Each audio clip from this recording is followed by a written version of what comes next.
एक किसान अपनी खेती पर जब भी जाता तो रोज परमात्मा को याद करता और कहता कि हे प्रभु, मेरी खेती बहुत अच्छी हो और अच्छी फसल उगे। इस तरह से प्रभु से रोज प्रार्थना करता। तो उसने सोचा कि शायद परमात्मा मेरी बात को नहीं सुनते और प्रभु को बोलता कि आपको तो कुछ खेती बाड़ी के बारे में पता ही नहीं। फसल तो अच्छी होती थी लेकिन उसमें कुछ फसल खराब हो जाती थी। इसलिए एक दिन उसने प्रभु से नाराज होकर झगड़ा कर दिया। प्रभु से बोला, कभी तो बाढ़ आ जाती है, कभी सूखा पड़ जाता है, कभी धूप तेज आ जाती है और कभी ओले पड़ जाते हैं। हर बार आप कुछ न कुछ कारण पैदा करते ही हो। हे प्रभु, आप तो परमात्मा हो, आप सब कुछ जानते हो, लेकिन आपको खेती बाड़ी के बारे में इतनी जानकारी नहीं है। तो परमात्मा की आवाज आई, ऐसा क्यों बच्चे? तो किसान ने कहा, क्या आप मेरी एक प्रार्थना सुनोगे? तो प्रभु बोले, बताओ बच्चे, क्या प्रार्थना है आपकी? किसान बोला, प्रभु आप मुझे एक साल के लिए मौसम दीजिए कि जैसा मैं चाहूं वैसा ही मौसम, वैसे ही बारिश, वैसी ही हवा चले। हे प्रभु, आप खुद देखना कि मैं कैसे उनसे भंडार भर दूंगा। हर साल तो कुछ न कुछ नुकसान हो जाता है, लेकिन इस बार नहीं। परमात्मा धीरे से मुस्कुराए, बोले, ठीक है बच्चे, तू मुझे रोज याद करता है, इसलिए आज मैं तेरी तमन्ना भी पूरी करता हूँ। जैसा चाहेगा पूरे साल वैसा ही मौसम रहेगा और तू जैसे फसल को उगाना चाहता है वैसा उगाना, वह तेरी मर्जी।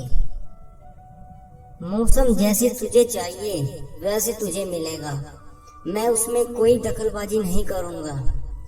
किसान खुश हो गया, मन में सोचने लगा, इस बार तो मेरे मुताबिक मौसम होने वाला है। तो किसान फटाफट अपने खेत में गया और अच्छी तरह हल चलाकर फसल उगाया। गेहूं की फसल बोई। जब फसल को धूप चाहिए थी उसे धूप मिली और जब पानी चाहिए था तब पानी मिला। सब कुछ अपनी मर्जी से करने लगा। धूप आंधी बाढ़ तो उसने आने ही नहीं दी। समय के साथ फसल तैयार हो गई और बड़ी बड़ी हो गई और किसान की खुशी का ठिकाना नहीं रहा, क्योंकि इस बार इतनी फसल अच्छी हुई, कभी पहले भी नहीं हुई थी। किसान बड़ा खुश था। अब समय आ चुका था कि किसान अपनी फसल को काटे और उससे अपना जीवन का गुजारा करे। किसान मन ही मन सोचने लगा कि प्रभु को अब तो पता चलेगा कि फसल कैसे उगाई जाती है, कैसे होती है। बेकार हम किसानों को इतने साल से परेशान कर रहे थे। तो किसान पूरी तैयारी और खुशी के साथ फसल को काटने के लिए खेत में गया, क्योंकि फसल काटने का समय आ चुका था।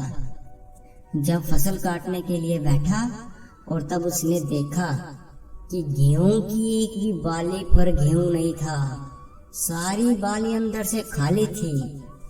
किसान सिर पर हाथ रखकर बैठ गया और बहुत रोने लगा और फिर परमात्मा को उसने कहा, हे प्रभु, मेरे परमात्मा, यह क्या हुआ? तब परमात्मा बोले, यह तो होना ही था। तुमने पौधों व फसलों को संघर्ष करने का जरा सा भी मौका कहाँ दिया? न ही उन्हें तेज धूप, आंधी, बारिश और ओलों से जूझने का मौका दिया। आपने उनको कभी भी चुनौती का सामना करने का मौका ही नहीं दिया और न ही उन्हें अपने इन चीजों का एहसास करने का मौका दिया। इसलिए सभी पौधे खोखले हो गए हैं। जब आंधी आती है, ओले पड़ते हैं, बारिश आती है, तब पौधे अपने बल पर खड़े रहते हैं। वह अपने अस्तित्व को बचाने का संघर्ष करते हैं। इसी संघर्ष से जो बल पैदा होता है वह ही उसे शक्ति देते हैं, उसकी जीवटता को उभारते हैं और उससे तुम्हें अनाज मिलता है। लेकिन तुमने करने ही कहाँ दिया।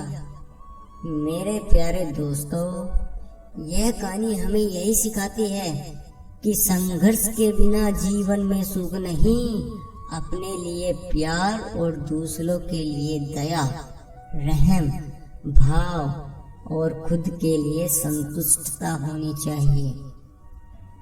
अहंकार में कभी ना आए, क्योंकि जितना हम तर्क वितर्क में जाते हैं हमारा जीवन उतना नर्क की ओर चला जाता है।